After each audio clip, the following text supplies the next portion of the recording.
Officers అనే వాళ్ళ పోస్ట్ని abandon చేయటం, వాళ్ళ కమాండ్ని అబాండన్ చేయటం అనేది పాక్ ఆర్మీలో కొత్త విషయం ఏం కాదు. చాలాసార్లు చాలా ఇన్స్టెన్సెస్లో చాలా చోట్ల అయ్యింది. వెదర్ ఇట్ మేబీ 1971 వార్ కానీ, లేదంటే 1965లో కానీ, లేదంటే 1948లో కానీ, starting from the the initial days. అంటే ఇఫ్ యూ మిలిటరీ హిస్టరీ ఒకసారి if you have a glance at it, వాళ్ళ పోస్ట్ని అబాండన్ చేసి వెళ్ళిపోవటం అనేది కొత్త విషయం ఏం కాదు.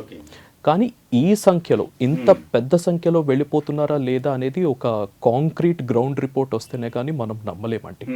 అండ్ పాక్ ఆర్మీ ఎప్పుడు వాళ్ళ స్ట్రెంగ్స్ని వాళ్ళు బయట పెట్టరు.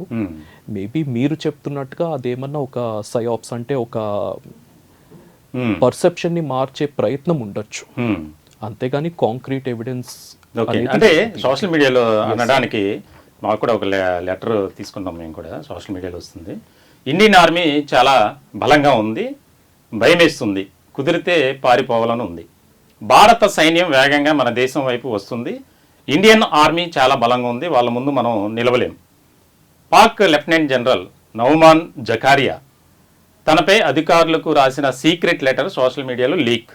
దీనస్థితిలో పాక్ సైన్యం పరిస్థితి, విధులు గాలి కుదిలి కుటుంబాలతో పరారవుతున్న అనేక మంది సైనికులు, ఎక్కడికక్కడే పారిపోతున్న పాక్ సైన్యం లేదా ఉద్యోగాలకు రాజీనామా చేస్తున్న సైనికులు.